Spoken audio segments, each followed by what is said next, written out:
Travaillons sur les nombres décimaux et les demi-droites graduées. Définissons d'abord ce que l'on va appeler une demi-droite graduée. Déjà, une demi-droite, c'est une notion que l'on reverra en géométrie, mais une demi-droite sera une partie de droite. Donc on va tracer une partie de droite. Donc là j'ai tracé effectivement une droite, sur lequel on aura ici un point que l'on appellera l'origine de la demi-droite. Je vais mettre le point O pour origine. Voilà, ici c'est fixé pour notre demi-droite. Et de l'autre côté, c'est un trait qui est infini. Voilà notre demi-droite.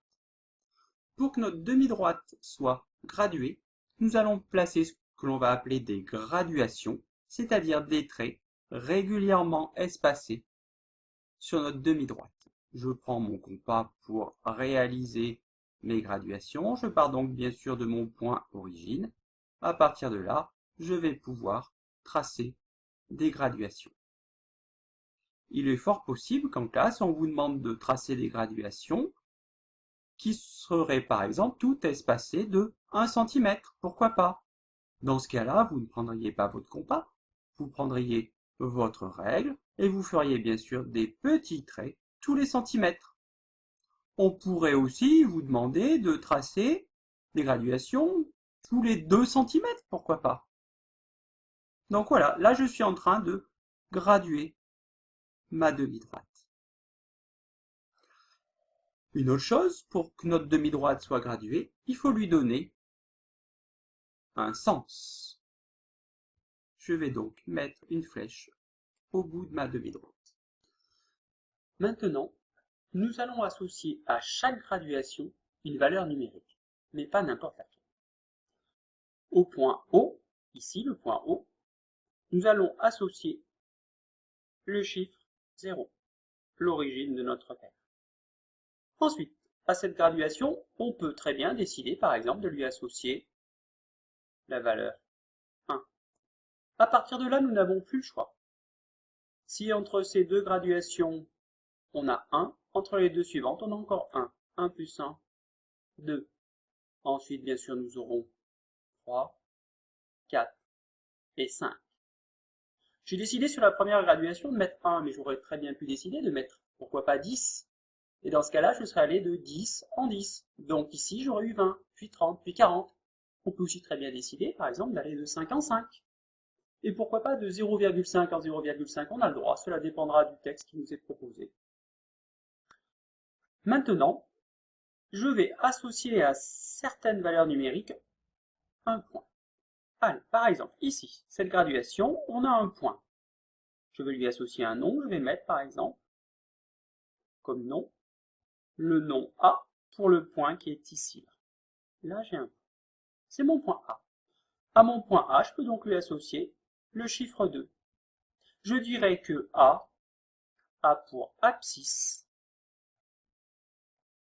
Attention à l'orthographe du mot abscisse. A-B-S-C-I-2-S-E. A pour abscisse 2. Vous pouvez aussi trouver la notation A, parenthèse 2, on ferme la parenthèse. Cela signifie que le point A pour abscisse 2. Et en fait, à chaque point que vous allez placer sur votre droite graduée, imaginons le point ici, là, que je vais appeler le point B, je peux aussi lui associer la valeur 5. Je dirais donc que B a pour abscisse 5. On peut noter B, parenthèse 5. Donc en fait, un point sur une droite graduée, quel que soit le point à n'importe quel endroit qu'on va placer, on pourra lui associer donc un nombre. Ce nombre sera appelé l'abscisse du point. Imaginons que je puisse placer le point pile entre 3 et 4, là, pile au milieu. Celui-là, je l'appelle C. À votre avis, quelle sera l'abscisse de C? 3,5 bien sûr. En fait, une droite graduée en mathématiques, c'est quelque chose sur laquelle vous avez déjà travaillé. Vous avez déjà travaillé, oui, en géographie, sur ce qu'on appelle des frises chronologiques. Vous vous rappelez? On met 0 pour la naissance de Jésus-Christ, et puis pourquoi pas aller on avance de 100 en 100 à chaque fois. On met certains événements sur notre frise chronologique. Vous avez déjà fait ça. Passons maintenant à certaines applications. On nous demande de déterminer l'abscisse des points A et des points B dans les 3 exemples qui nous sont proposés. Prenons le premier exemple. On a bien une demi-droite graduée, 0. Une grosse graduation ici, sur laquelle on a le chiffre 1. 2, 3, 4. On a bien un sens, on a bien une flèche. Alors, l'abscisse de B, j'allais dire, c'est plus facile. Quelle est l'abscisse de B? Oui, 2. Donc on peut écrire que B a pour abscisse 2. Celui-là, il est simple.